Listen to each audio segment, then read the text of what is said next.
So a little bit of housekeeping. We're going to be referencing a diatonic harmonica. That's the one that you probably all have with, 10 holes, 20 reeds. We're going to be talking about standard Richter tuning, which is what most of us get, particularly as we're starting. Everybody knows that there are multiple tunings available, country tuning, Patty Richter, you name it, all kinds of tunings. My comments will be applicable to any major key harmonica. There's 12 different keys. This will be applicable to any one of those, but we'll use C for reference. That's the easiest key and scale to work with because there's no flats or sharps. Right. And everybody's familiar with it. It's all the white keys on a piano. You've probably heard that before. So, I got to thinking about what are the questions that you ask when you get up on stage or you're listening to a song and you want to play along. And, there might be all kinds of questions you have, but the ones that I think everyone asks first is what key is the song in? And then which key harmonica should I use for that key? And then maybe to a lesser degree, which notes or which holes should I play with that song? And this device, the Harp Atlas, is a tool that will help you with those three questions. And there's really much more to it than that, but that's the basics. So let's start with what key the song is in. Obvious ways to determine that. You can ask the band leader or the bass player. If the bass player doesn't know what key the song is in or that you're going to be playing in, go get a beer. Don't let, whoever you ask, don't let them tell you which harmonica to use. I've had that happen to me several occasions and found, after about 3 bars that I was not in the right key. Some of these guys are great musicians, but they aren't harmonica players and they don't understand how we use the instrument. Of course, another way is to learn how to identify the key by ear. Then you don't have to rely on someone else. If you're someone who possesses perfect pitch, you can hear a pitch and you know like that what note it is. Congratulations. You're a rare breed. But don't despair. If you don't have that, you can develop your ear by doing a lot of listening and practicing in identifying the key. And then another method would be to just use your C harmonica like a pitch pipe. Just decide that you're not going to play probably in that first verse. And you've got easily the first 4 bars, if it's a 12-bar blues, to figure out what key they're in just by going through the pitches on your C harmonica, starting at 4 below. And you just work through them. And when you find one where the pitch is compatible, sounds right with what they're playing, you've probably found the key, and now you can make your harmonica selection. And finally, one that is probably rarely used by harmonica players, and that's okay, because harmonica players don't like sheet music. I in high school learned how to play trumpet, and of course learned sheet music, so I can read sheet music, and it doesn't bother me to look at it. And there's a way you can look at the sheet music, and we'll get to this later, and you can identify what key the song is in from the key signature and from other information that's in the sheet music.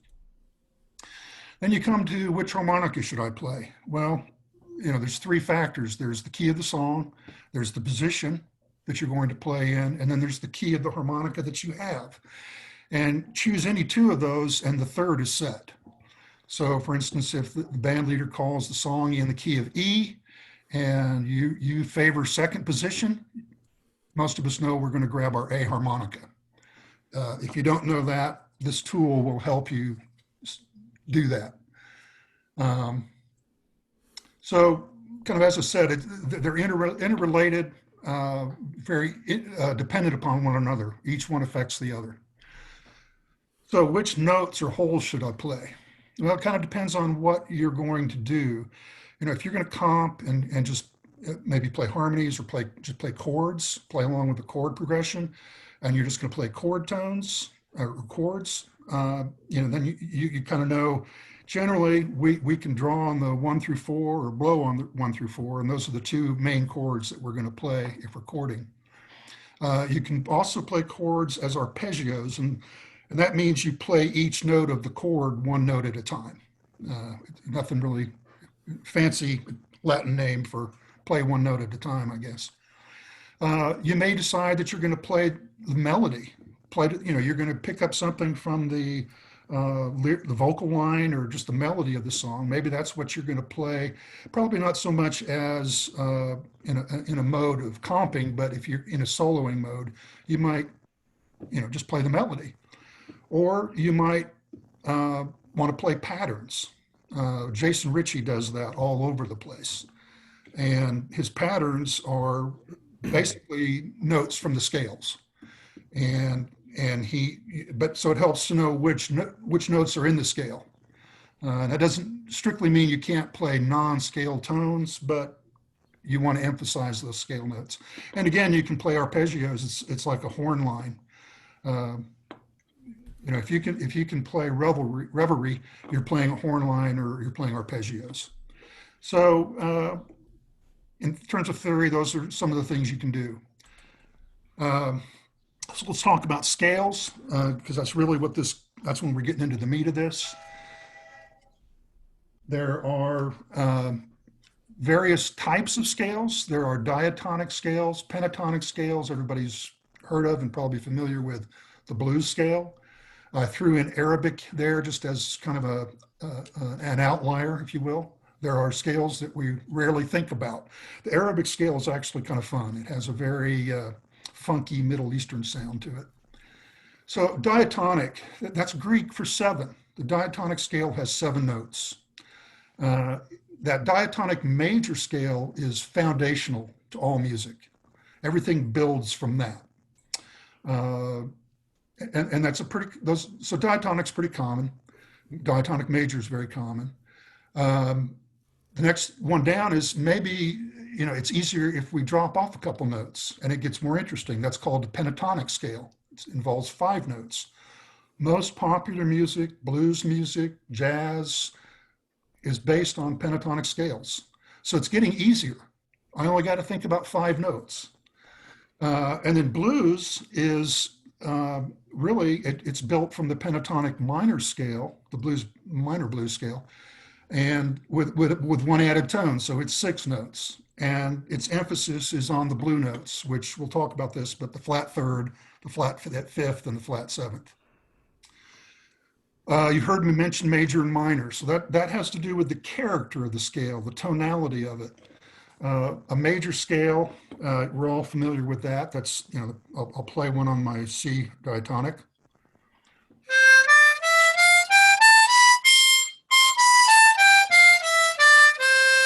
So that's the major diatonic scale that everybody knows. What makes a scale are the intervals and where the major and minor intervals are in the scale. An interval is just simply the distance between 2 pitches.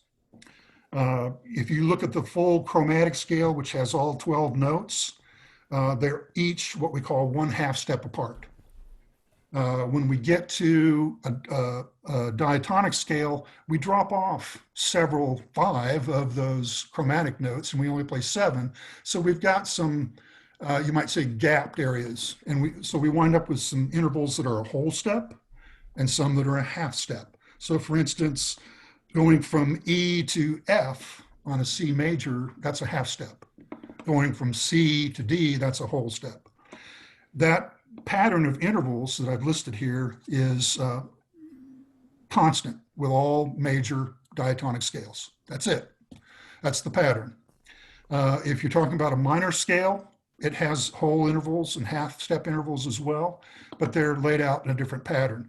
So to hear kind of what a minor scale sounds like, let me play that for you.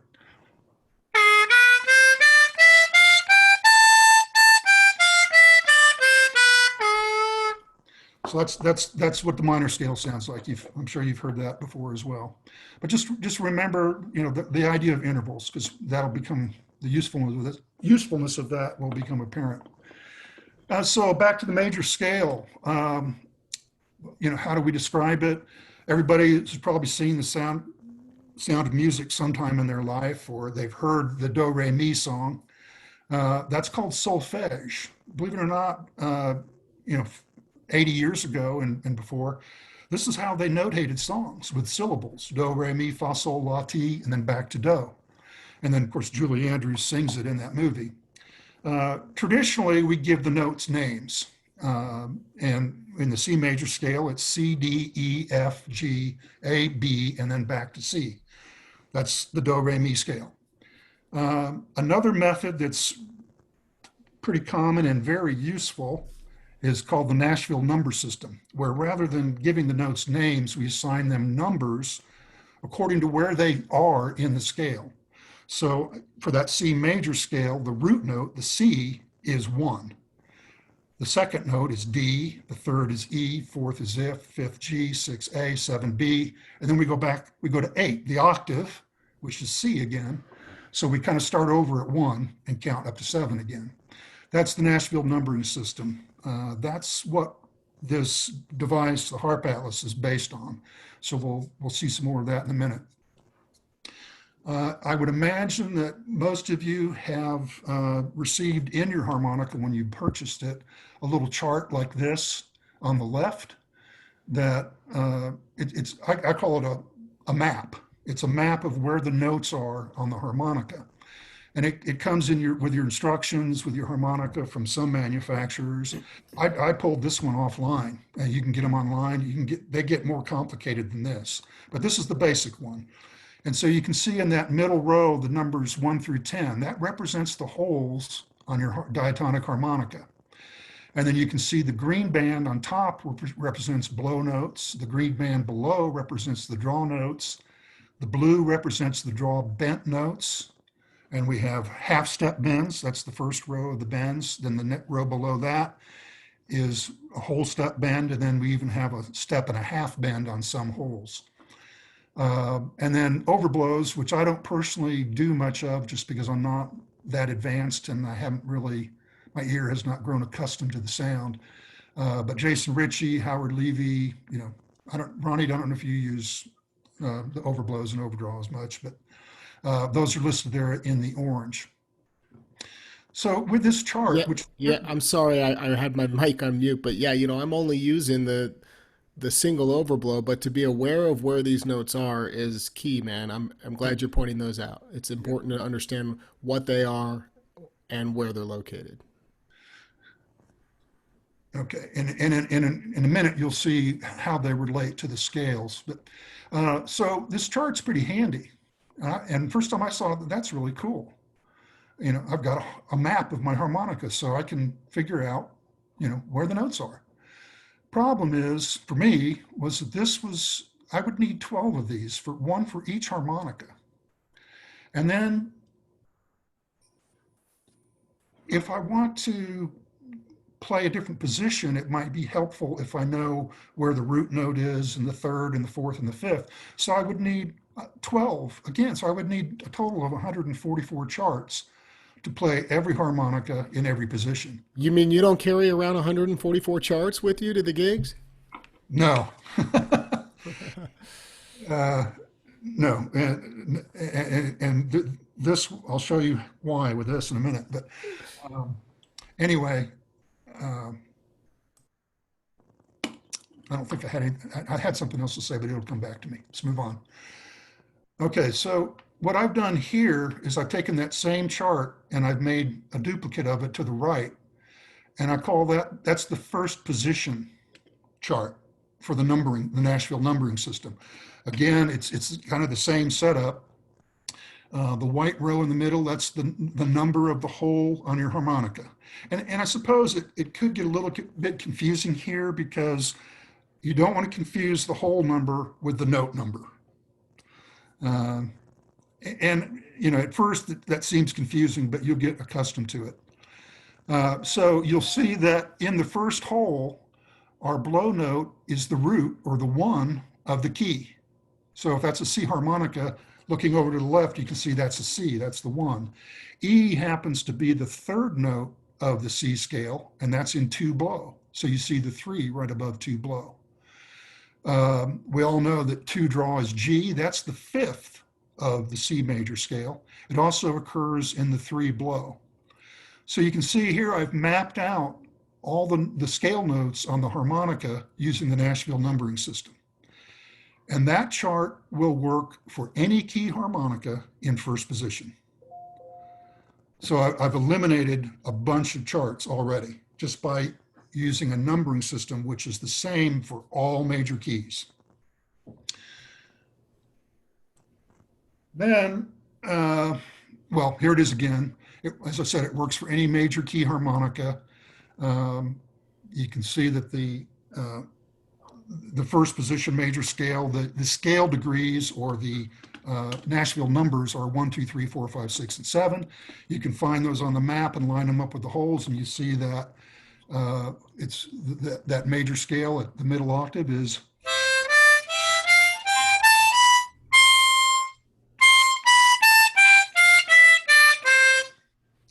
C through C again, or I like to say 1 through 7. And what's neat now too is you can see where that scale repeats in the upper and lower octaves. So if you want to transpose to a higher octave or a higher range, the transposition is easy now.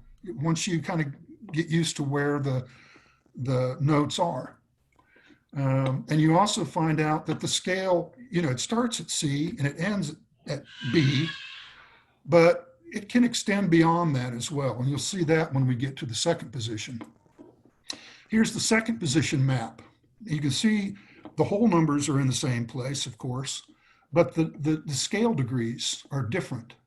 Instead of 1, the 1 blow, instead of being the root, is now the 4th. C is the 4th note of the G major scale. E, 2 blow, is the 6th note of the G major scale. When you're playing second position on a C, you're playing in the key of G. So I'm going to be referencing C and G. But you can kind of see that repetition of the pattern there in the blow notes again, 4, 6, 1, 4, 6, 1, 4, 6, 1, 4. Before it was 1, 3, 5, 1, 3, 5, 1, 3, 5, 1. Just a quick aside, 1, 3, 5, that's the 1 chord. If you play notes, note 1, note 3, and note 5, you are playing the 4 chord in second position or the 1 chord in first position. And if you look in the draw notes down here, you can see a 1, 3, and 5 starting at 2 draw. Well, that 2 draw is your G note, 3 draw is B, and 5 draws D.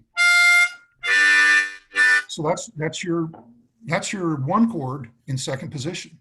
So you can also use this to kind of help you find out where your chords are, whether you're going to play them as chords, whole chords, or arpeggiate, because you can always arpeggiate a chord.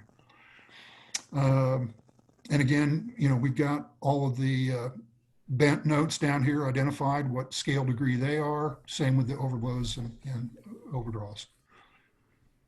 I'm sorry I'm moving so fast, and I'm actually tripping over my own tongue a few times, but if I wanted to play that second position major starting at 2 draw, I've listed it out here. It's notes 1 through 7. And you can see there's where that 5 overblow comes in. I'd have to play the 5 overblow to play the major 7th of that scale. I don't play that, so I don't play second position major in the lower octave. But I do have a full major scale in the upper octave, starting at 6 blow. So I can go from 6 blow, which is the 1, to 7, or 6 draw, which is the 2, 7 draws the 3, up to 7 blow, down to 8 draw, 8 blow. I go to 9 blow bend to get the 7th, and then 9 blow. And I've got the full G major scale in that octave. And that's kind of where Jimmy Reed lived, was up in that area. Okay. Oh, let me go back to that for a second, because I talked earlier about how the scale extends beyond the G. So for instance, down here at the low, where 2 draw, we're in second position, so 2 draw is our root note, the 1. But look at this. The 5th, which is an important note, is 1 draw. and the fourth is, so I can actually start that scale. I can play from underneath that root note, come up to it, or I can play from above it and come down to it. And that's something that I kind of like to do, is not make the first note that I play, because then if you're trying to make music, it sounds like you're playing a scale. But if you start at the fourth, fifth, or the sixth below your root note and come up to it, and then only go up to say the fifth and come back down, now you've kind of straddled two octaves, and it can make it really interesting. And so having a mental map of where those are is very helpful. Um, okay, so now we're going to move on to the circle of fifths. That was what I called the front side of the Harp Atlas. But I'm going to explain a little bit about what the circle of fifths is, and then we'll get into that Harp Atlas. This is the circle of fifths. Again, you can get them online. They're in books. You know, a lot of people carry these around in their cases. And it's extremely useful. I like to say it is almost all music theory encapsulated in one diagram. But we're only going to cover a small part of it, because I know you're not here to get a long lecture on music theory. But this is the basics that I think a harmonica player needs. Outside the circle, you see these staffs with the ledger lines that make up the staff, and then that's the treble clef. And then on some of them, you see these funny little symbols. Looks like a pound symbol, that's called a sharp. Or you see the little funny looking B, that's a flat. So you see, as you go around the circle, the number of sharps in the key signature, and this is the key signature. This is when you look at sheet music, you look at the first line at the left, this is what you'll see if it's C major. This is what you'll see if it's G major. Here's what you'll see if it's D. So you can look at that in the sheet music and determine what key the music is. The one caveat to that is that could be C major, but it could also be A minor. A minor is the relative minor of C major. That means both scales use the exact same notes. Neither one has any sharps or flats. All the notes in C are all the notes that are in A minor. You just start at a different place. And I'll show you that here in a minute. This outer ring, the large bold letters, that's the major scale ring. So those are major scales. And then this shaded ring on the inside, those are minor scales. And one thing that you might notice, or you should notice, this is why it's called the circle of fifths. If I start at C up here at the top, and I count to 5, 1, 2, 3, 4, 5, I'm going to be on G. C, D, E, F, G. G is the fifth of C. What else is G? It's the second position on a C harmonica. So if I think about this like a clock, and I place 12 up here and then 1 through 11 around it, that's my positions. And that can slide around there. So most of us are used to thinking of C as first position if we're talking about a C major harmonica. So I'll put my 1 there. Second position is G, third position is D, fourth is A, all the way around back to F, which is 12th. All you have to remember is take those clock numerals and put the 1 at the key of the harmonica you're holding. We'll get back to that in a second. Here's the front face of the Harp Atlas. Looks just like what we just looked at. This is the circle of fifths. I've got the position numbers out here just for convenience. Most of us can count, but I thought, well, it'd be nice to have it there. So there's 1 through 12. Those are the positions. I've set this up with C at first position. So this outer disc with the note names on it, I can turn that thumb screw and rotate that and align whatever note I want with whatever position I want.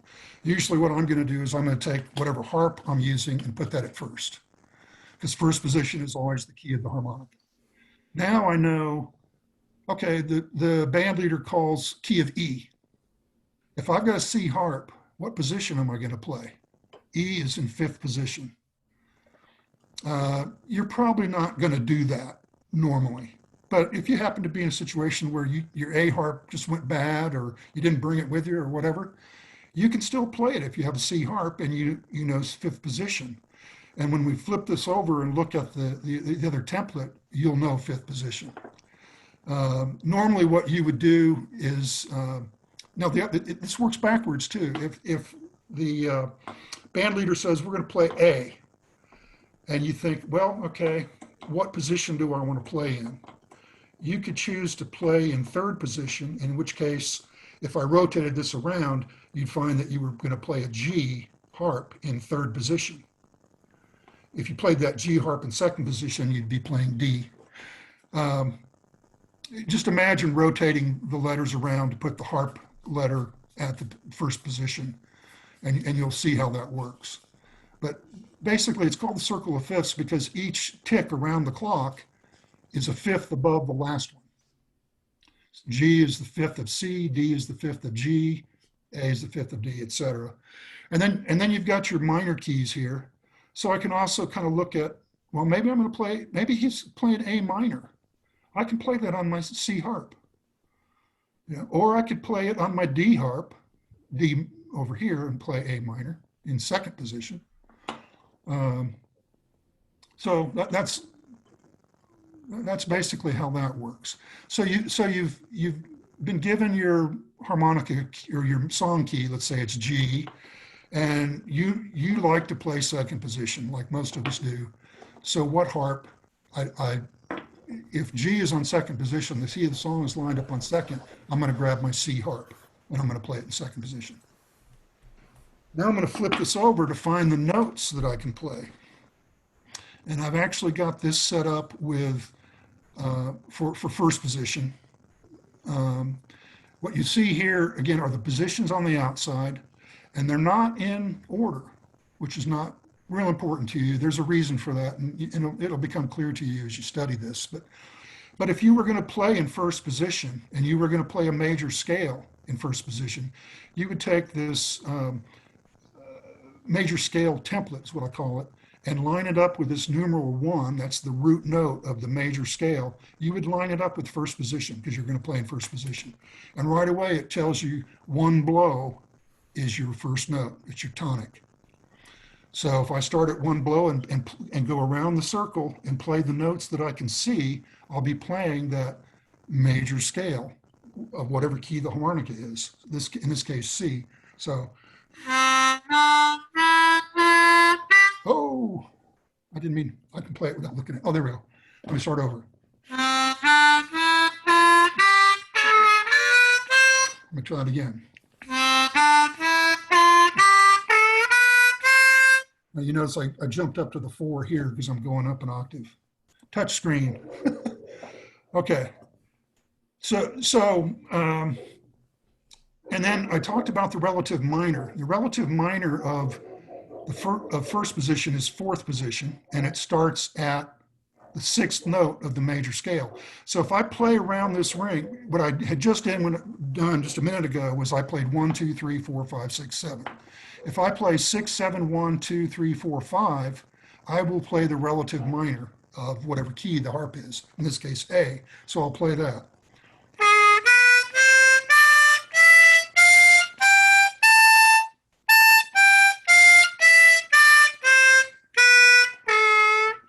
There's A minor on a C harmonica in fourth position.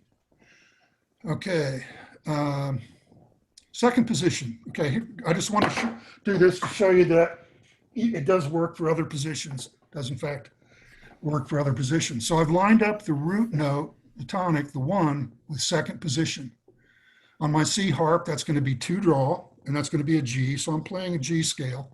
Let's see if I can play G major here.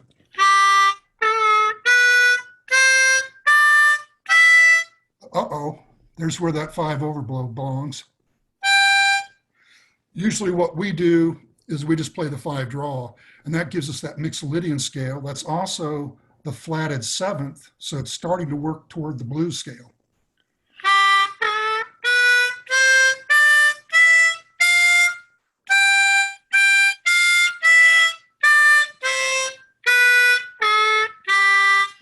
Okay, So that was, and then you can see starting at 6 blow, we've got a full major scale there. So every note that's a part of the G major scale or the second position major scale is showing up there. And if I get more advanced, I'll put 5 overblow there. You'll just have to take my word for it that 5 draw is underneath that fan blade right there. We can show them later. We can prove it. Yeah. I can actually hold it up, and I don't know. Can you see it very well? We can spotlight it later when we're not looking at slides. We'll pull it up and show them before Okay, we we'll bring it go. up later. Okay, so that's basically what the Harp Atlas is and kind of how you use it and what it's good for. I've got a batch that I've made up that are available. If you'd like to buy one, you can send me $20 via PayPal. That's my PayPal account there. So if you get on PayPal and send it to that address, it'll come to me. If you make the purchase, there'll be a place where you can add a note. If you would put your name, your contact information, and your shipping address there, I will ship it to you by mail, free, unless it's an international order, and then we need to talk because some of that international shipping gets pretty expensive, and we might need to bump the price up a little bit. Any orders that I receive in the next 24 hours, the proceeds will go to an organization called the Pinetop Perkins Foundation. It's an organization obviously founded in honor of Pinetop Perkins, a fabulous blues piano player. They have two main missions that I'm familiar with. One is their workshop experience, where they provide youth scholarships, and they have young people, piano players, guitar players, bass players, drummers, harmonica players, now even singers, come to Clarksdale, Mississippi. They go to the Shack Up Inn. They're there for 4 days and immersed in a learning experience. With Victor Wainwright had the piano sessions this year. I attended the harmonica sessions. That was with Billy Branch this year. They've had Phil Wiggins a couple of years ago, and they bring in a new player every year. Usually, like I said, it's usually in Clarksdale. This year, because of the situation we find ourselves in, it was held virtual on Zoom. Still kind of fun. And then we had a little project at the end where we recorded ourselves, and the organizers are mixing the recordings, which will be released at some point.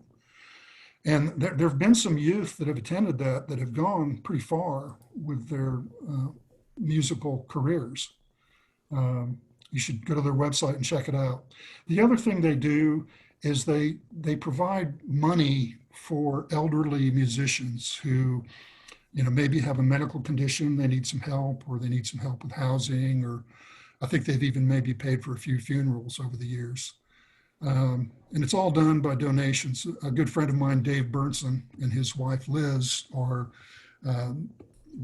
directors of the board and president of that organization. So it's a special thing for me. But, so what I'd like to do is the proceeds from these sales for the next 24 hours, I will donate to that organization.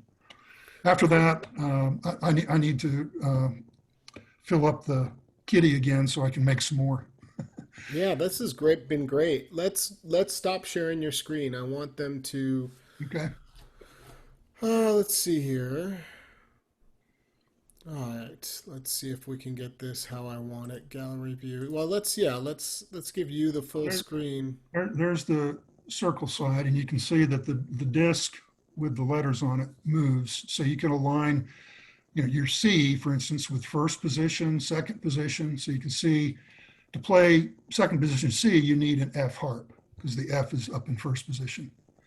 So that spinning is what kind of makes it kind of a universal tool. And then this is the other side with the scale template, which moves. You just align your one with the position that you want to play with, the one on the scale template with the position that you want to play with, and then the notes for that major scale over there. And as I pointed out, the notes for the relative minor. So if you want to play minor, uh, if you understand what a pentatonic scale is, a pentatonic scale, like a pentatonic major, you just drop a couple notes off. You don't play the fourth and you don't play the seventh. So you play 1, 2, 3, 5, and 6. That's a pentatonic major. Sounds that's the juke riff.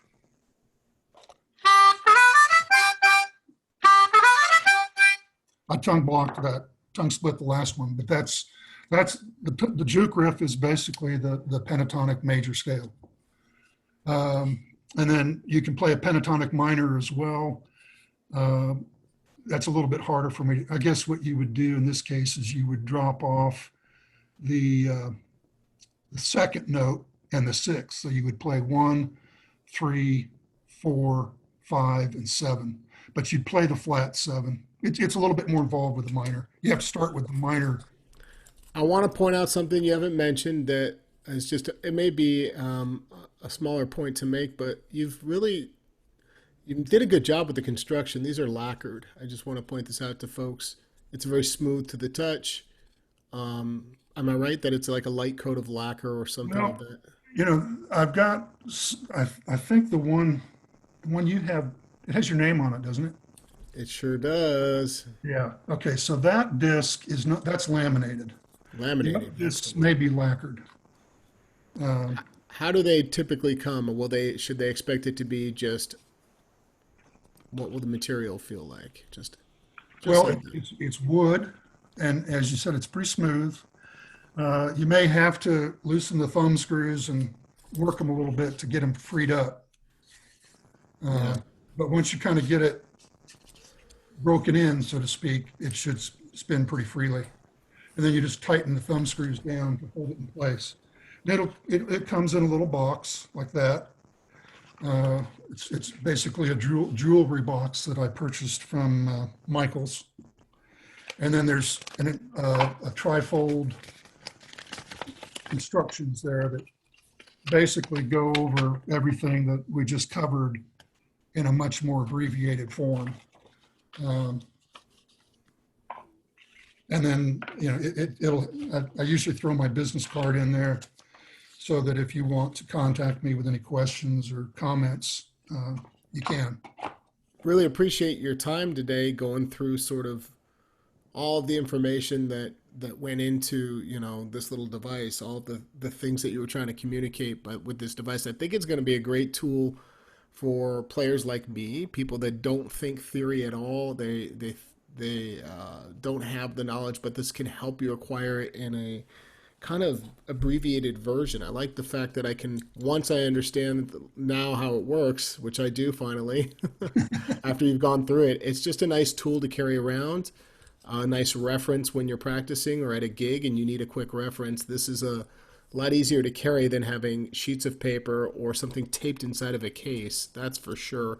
And it communicates a lot more. So thanks for taking the time to go through this, Brian. And I think you guys, this is a great cause. The next 24 hours supporting the Pine Top Perkins Foundation. What a wonderful thing that folks could do. So if you're looking to grab one, come back to this video. It'll stay up on Facebook. I'll throw it on my YouTube channel. And you can look at the contact information that Brian has posted towards the end of the presentation there. Thank you, Ronnie. And there's a My part of pleasure. there's a part of you that's in this widget. I've followed your videos and taken lessons from you many times over the years, and I've always found something new. Been exposed to some new idea that helps me, and I usually try to turn it into, well, how does that equate to theory? But that's just my engineer's brain. Yeah. Yeah. And, Well, and I, it's, I know there are lots of musicians that are not as into the theory, and that's fine. You don't have to be. But I also know from watching people that as soon as you mention music theory, a lot of times people just kind of zone. They yeah. go to a zone. It's intimidating, I think. And I think Yeah. part of what maybe makes it intimidating is that they think they're about to be dictated a bunch of rules. And I don't think of music theory that way. I think of it as a way to observe music and a way to communicate it. And it works for me. And I hope, Yeah. for anybody out there that, thinks that way, that they would find this helpful. Well, we appreciate your time. It's been great to connect. You guys come back, share this video with your favorite harmonica groups or otherwise that might be related, and we will certainly keep you posted if there's any other updates. I'll let you guys know what's going on with Brian and the Harp Atlas if there's any additional tools or widgets that come out later down the road. But for now, I think this is a really nice complete tool, and I appreciate you being here, Brian. Thank you. All right, everybody, we're going to sign off. Make it a great day. We will see you soon.